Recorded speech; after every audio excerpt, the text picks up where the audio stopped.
코골이 방치하면 수면 무호흡으로 이어집니다. 코골이는 단순한 수면 습관 문제가 아닙니다. 특히 60대 이후의 코골이는 기도 협착, 만성 염증, 수면 무호흡으로 이어질 가능성이 높아 반드시 관리가 필요합니다.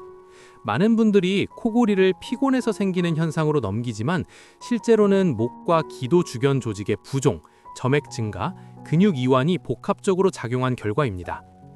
의사들이 코골이 상담에서 가장 먼저 확인하는 것은 수면 환경과 함께 음식 습관입니다. 어떤 음식을 먹느냐에 따라 기도 염증과 부종이 심해질 수도 있고 반대로 부기를 줄이고 호흡을 편하게 만들 수도 있습니다.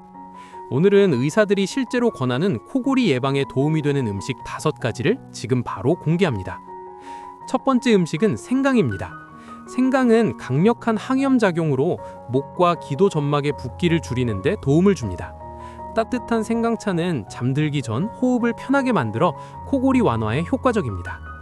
두 번째 음식은 꿀입니다. 꿀은 목 점막을 부드럽게 보호하고 염증을 완화하는 역할을 합니다. 취침 전 소량의 꿀을 따뜻한 물에 타서 마시면 기도 자극을 줄이는 데 도움이 됩니다. 세 번째 음식은 파인애플입니다.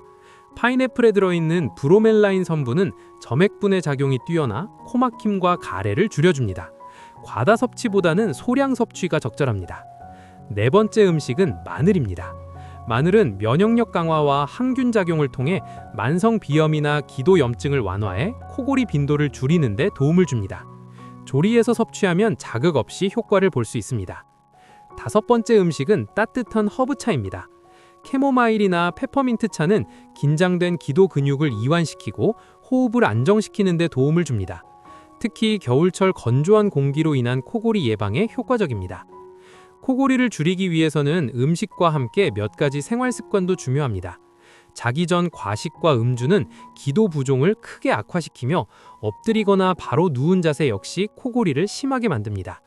적절한 수분 섭취와 실내 습도 유지도 반드시 병행해야 합니다.